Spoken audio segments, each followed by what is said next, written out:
Okay, ကျွန်တော်အခုပြောပြပေးမှာကတော့ 1xbet ကစားခြင်းတွေအတွက်ဘောလုံးလောင်းပိတ်သက်တွေအတွက် 1xbet app ကိုဘယ်လို download ရမလဲဆိုတာကိုကျွန်တော်ပြောပြပေးရမယ် so အရင်ဦးဆုံးဒီ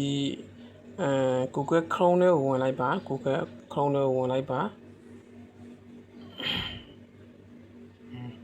ဝင်ပြီးွားရင်ဒီမှာ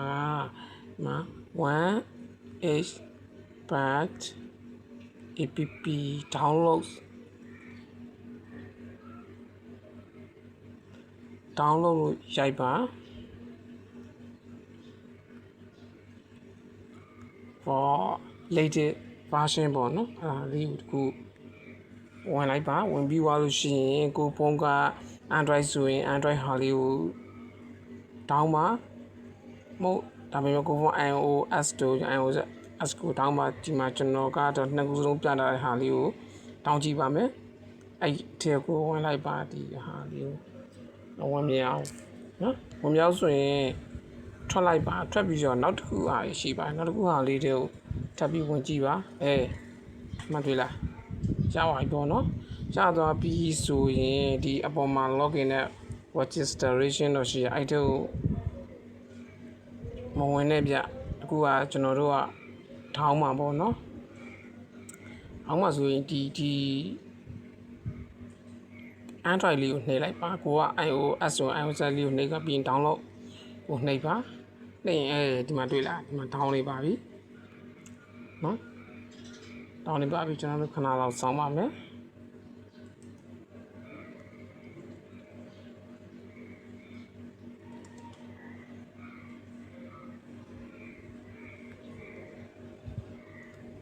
တောင်းနေပါပြီခဏဆောင်ပါ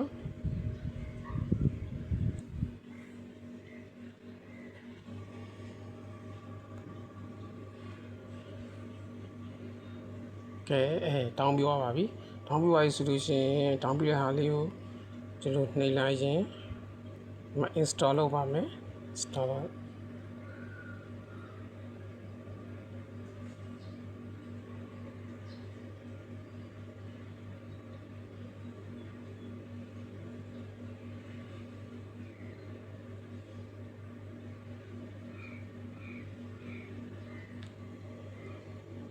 ဒီမှာအားတော့ကျွန်တော်တို့တောင်းပြသွားပြီပေါ့နော်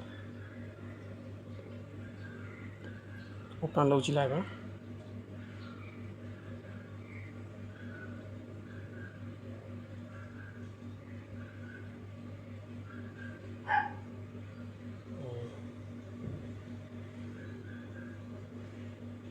နော်တောင်းပြသွားပြီကျွန်တော်တို့ပြပါမယ်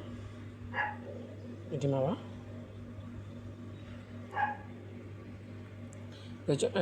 နောက်တစ်ခေါက်မှာကျွန်တော် 1xbet account ဖွင့်နေလေးပြောပြပါမယ်အားလုံးကျေးဇူးတင်ပါတယ် bye bye